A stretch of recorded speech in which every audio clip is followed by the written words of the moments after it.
Sebelum membahas teori konsumsi dari Keynes, perlu kita ketahui terlebih dahulu bahwa keputusan konsumsi rumah tangga akan mempengaruhi perekonomian secara keseluruhan, baik itu jangka yang panjang maupun jangka yang pendek.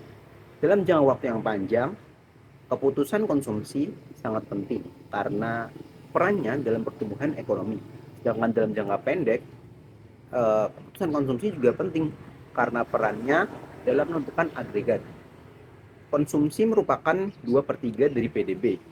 Jadi, fluktuasi konsumsi merupakan elemen kunci dalam peningkatan atau resesi. Dari model SLM menunjukkan bahwa perubahan rencana pengeluaran konsumen dapat menjadi sumber kejutan bagi perekonomian dan kecenderungan mengkonsumsi marginal merupakan penentu dalam kebijakan fiskal.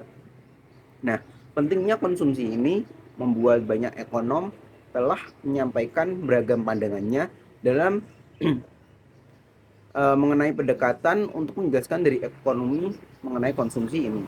Nah, pada video ini kita akan membahas salah satu dari ekonom yang membahas mengenai teori ekonomi mengenai fungsi dari konsumsi itu, yaitu adalah John Maynard Keynes.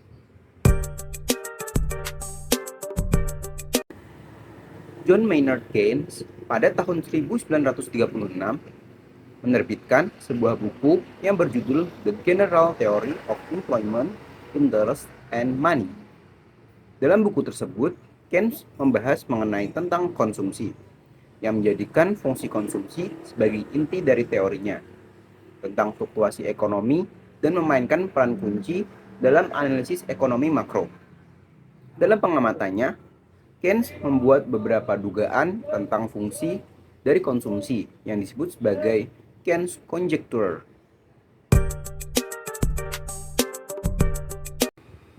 Pada dugaan pertama, Keynes menyebutkan bahwa kecenderungan mengkonsumsi marginal atau dengan kata lain jumlah yang dikonsumsi dari $1 tambahan pendapatan adalah antara 0 dan 1.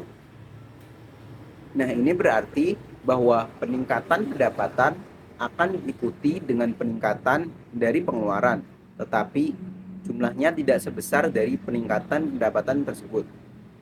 Apabila dituliskan fungsinya, maka akan menjadi seperti ini.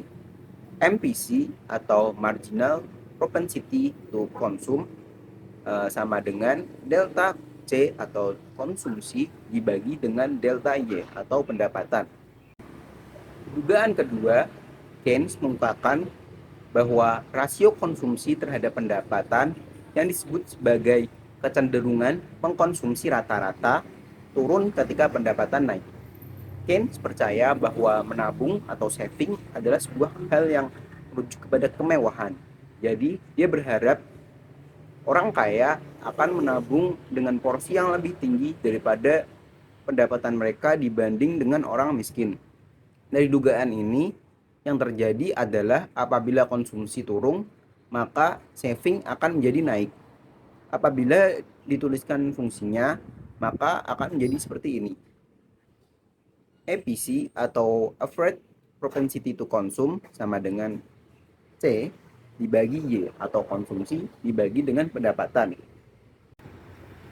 Kemudian, dugaan yang ketiga adalah Keynes berpendapat bahwa pendapatan merupakan determinan utama konsumsi dan suku bunga tidak memiliki peran yang penting. Dugaan ini memiliki perbedaan pendapat dan sangat kontras dengan para ekonom lainnya, karena para ekonom lainnya berpendapat bahwa tingkat bunga yang lebih tinggi mendorong tabungan dan menghambat konsumsi. Nah, Keynes mengakui bahwa suku bunga dapat mempengaruhi konsumsi secara teori. Namun, dia juga berpendapat dan mengatakan bahwa kesimpulan dari pengalaman menurut saya, pengaruh jangka pendek dari tingkat bunga terhadap pengeluaran individu dari pendapatan tertentu bersifat sekunder dan relatif tidak penting.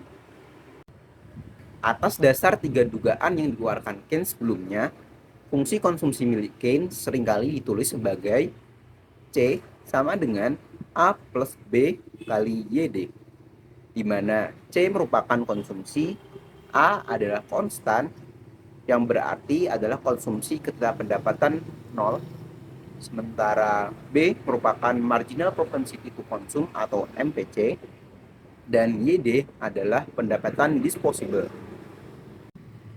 Pada gambar ini, fungsi konsumsi digambarkan sebagai garis yang lurus, di mana C atau konsumsi menentukan perpotongan pada sumbu vertikal, dan B yang merupakan MPC atau marginal propensity to consume menentukan kemiringannya. Nah, perhatikan juga pada gambar ini, konsumsi memperlihatkan tiga hal yang dikemukakan Keynes, dan ini menjadi bukti bahwa dugaan Keynes tersebut adalah benar. Nah, pada dugaan pertama, Keynes menyebutkan kecenderungan mengkonsumsi marginal adalah antara 0 atau 1. Nah, bisa dilihat pada gambar ini itu adalah benar. Sehingga pendapatan yang lebih tinggi menyebabkan konsumsi yang lebih tinggi pula, dan juga tabungan yang menjadi lebih tinggi. Untuk dugaan yang kedua, fungsi konsumsi pada Keynes juga benar karena kecenderungan mengkonsumsi rata-rata atau APC, yaitu C dibagi YD sama dengan A dibagi YD plus B. Jadi saat Y naik dan A dibagi YD turun, sehingga kecenderungan mengkonsumsi rata-rata atau APC akan turun. Dan akhirnya fungsi konsumsi ini memiliki dugaan ketika Keynes karena tingkat bunga tidak termasuk, dan persamaan ini sebagai determinan konsumsi adalah benar. Setelah apa yang diungkapkan oleh Keynes mengenai dugaan-dugaannya pada fungsi ekonomi, para ekonom lain mulai menguji dan mengumpulkan data untuk mengetahui apakah dugaan dari Keynes mengenai fungsi ekonomi yang berkaitan dengan konsumsi adalah benar. Studi paling awal menunjukkan bahwa fungsi konsumsi milik Keynes adalah dugaan yang paling baik tentang bagaimana perilaku konsumen. Dalam beberapa studi tersebut, peneliti mensurvei rumah tangga dan mengumpulkan data tentang konsumsi dan pendapatan mereka. Para peneliti menemukan bahwa rumah tangga dengan pendapatan lebih tinggi mengeluarkan konsumsi yang lebih banyak. Hal ini menegaskan bahwa kecenderungan mengkonsumsi marginal lebih besar dari nol. Mereka juga menemukan fakta bahwa rumah tangga dengan pendapatan yang lebih tinggi menabung lebih banyak lagi, yang menegaskan bahwa kecenderungan mengkonsumsi marginal kurang dari 1. Selain itu, para peneliti menemukan fakta juga bahwa rumah tangga berpendapatan yang lebih tinggi menabung sebagian besar dari pendapatan mereka, yang menegaskan bahwa kecenderungan konsumsi rata-rata turun ketika pendapatan naik. Dengan demikian, data ini memverifikasi dugaan Keynes tentang kecenderungan mengkonsumsi marginal dan rata-rata adalah benar. Dalam studi lain, para peneliti memeriksa data agregat konsumsi dan pendapatan selama periode antara dua perang dunia. Data ini juga mendukung fungsi konsumsi milik Keynes. Pada tahun-tahun ketika pendapatan sangat rendah, seperti selama depresiasi hebat, baik konsumsi maupun tabungan rendah menunjukkan bahwa mengkonsumsi marginal adalah antara 0 dan 1. Selain itu, selama bertahun-tahun pendapatan rendah, rasio korelasi antara pendapatan dan konsumsi begitu kuat. Tidak ada variabel lain yang menunjukkan lebih penting untuk menjelaskan mengenai konsumsi.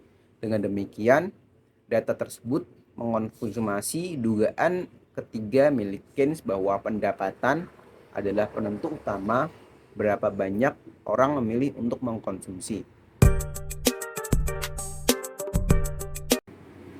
Meskipun fungsi konsumsi milik Keynes dianggap sukses oleh beberapa ekonomi yang menelitinya di awal, kemudian beberapa anomali muncul dan mematahkan hal tersebut. Keduanya berkaitan dengan dugaan Keynes bahwa kecenderungan mengkonsumsi rata-rata turun ketika pendapatan naik.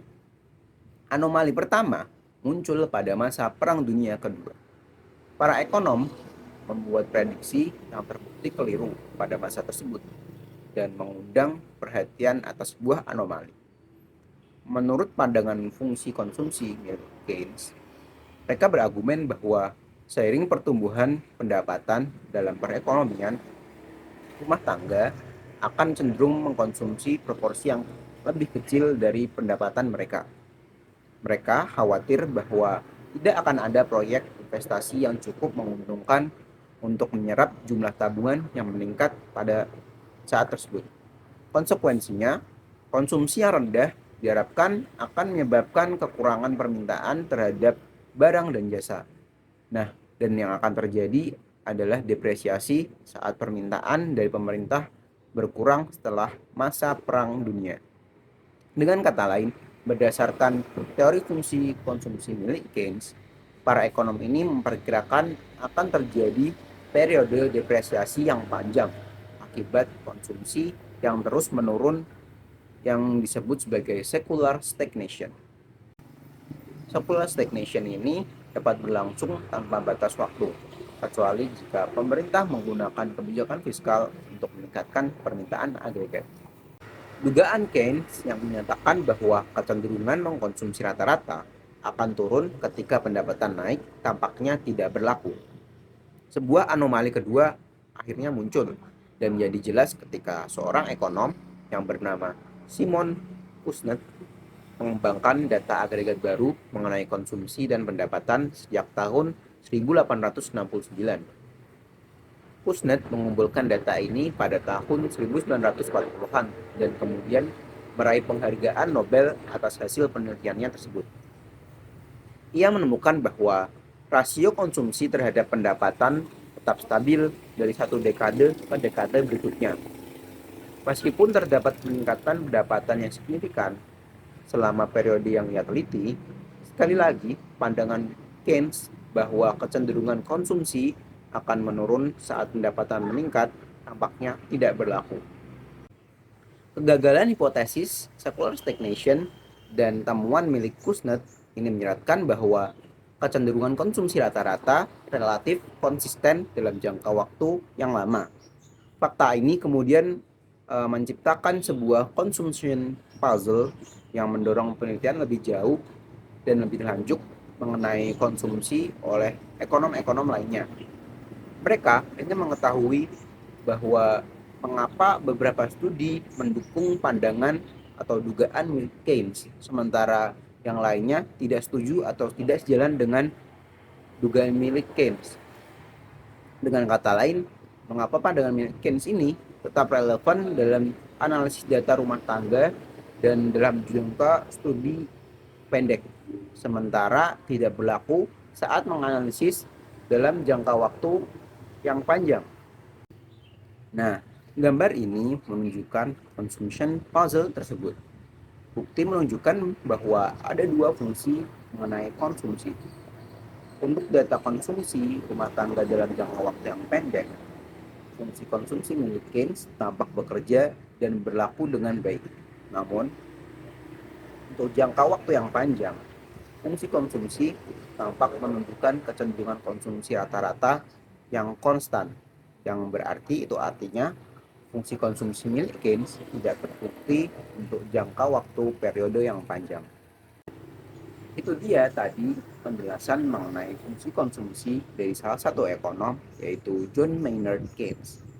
Masih banyak ekonom-ekonom lain yang mengeluarkan gagasan dan pendapatnya mengenai fungsi konsumsi yang berbeda-beda. Tapi pada video ini kita hanya membahas mengenai John Maynard Keynes. Cukup sekian penjelasan dari saya. Boleh like dan juga komen. Bye-bye.